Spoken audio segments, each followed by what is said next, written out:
Bideogida honetan ikusiko dugu nola sinkronizatu adibidez Zinbrako gure egutegin, adibidez Googleko egutegi bat, nola sinkronizatu hemen, eta alderantziz bai, nola sinkronizatu gure Googleko egutegin, gure Zinbrako egutegia. Segurazki azken aukera hau jendek asko erabiliko du, bere telefonotan, bere smartphoneetan, bai, denok dakeu Googleko kalendarioa, orduan bertan bale mauke sinkronizauta baitere Tolosaldeako egutegik, telefonoan bertan ikusi ahal izango ditu dalako hitzorduk, bai? Orduan, aurrea joteko lehenengo ikusiko deu, suposatu, hemen nire egutegi ditutela, eta suposatu sartu nahi detela Googleko egutegi bat hemen, sinkronizatu, bai? Orduan, lehenik eta behin, joan behar dut Google kalendarrea, hemen dauzket egutegi desberdinek, hau da nerea, emangoet 3 botoiako aukera hontan, eta ezarpenak eta partekatze izeneko aukera hartukot.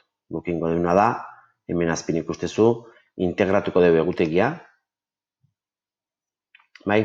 Eta hemen dazkeu, bi aukera. Bat zen helbide sekretua iCalc formatuan, eta beste helbide publikoa. Bueno, gure kasuan hartuko dugu beko hau, esteka hau hartu, eta behin esteka hau hartuta sinkronizatukoet egutegi hau, Googleko egutegi hau, gure Zinbrako egutegi aplikazioan, bai? Hortarako hemengo ikono txiki honetan egutegin gaudela, gurpil honetan klikatukot, bai? Eta gehituko dena da kanpo agenda. Hemen bi aukera dizkitut, Yahoo agenda edo kanpo agenda gehitu, oda beste bat. Hartuko eta hau, radio butonen hemen kanpo agenda gehitukoet, urrungo eman, eta iCalc arpiretza hartuko dugu. Horren hemen beste gabe, iCalc lera arpiretzeko aukera hontan URL eskatuko eta izangoa lehen kopiatuetena.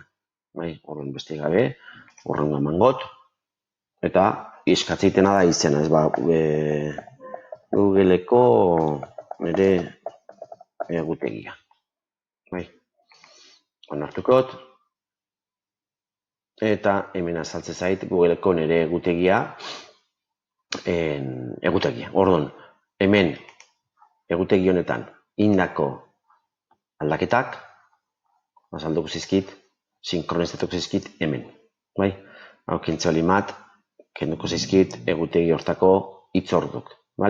Orduan, nola sinkronizatu, hitze da sinkronizatu, Googlekoa honean. Hau alde batetik ikusi deu.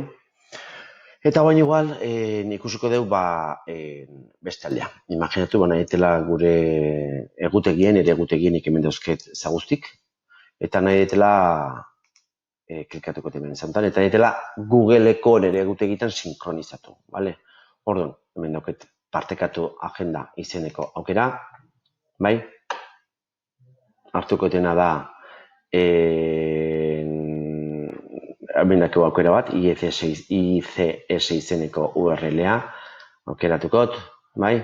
Eta kopiatukot dirección de enlace, aukera URL-a, bai? Orduan, guain zin behar dut.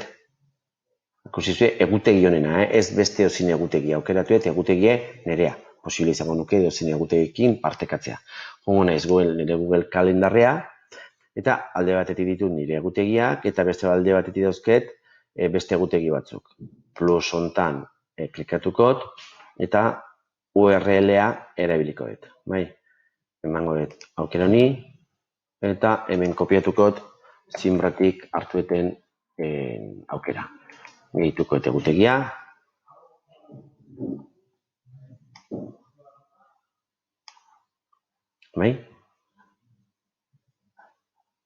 Denbora pixkat igual pasatzen. Ikusiko eta sortu duen. Eta hemen dauz sortuta. Ikustezue hemen sortu zaitela.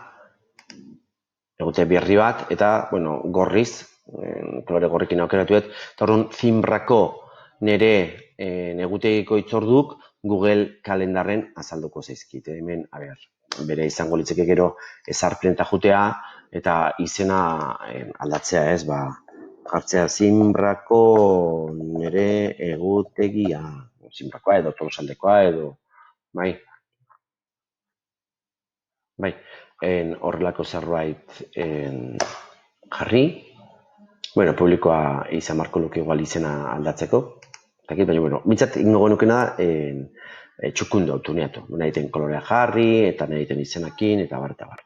Eta horrela, ja, eukiko genuke aukera, nire smartphonean, bali mauket Googleeko kalendarioak ikusteko app bat, Zinbrakoke ikusiko genituzke.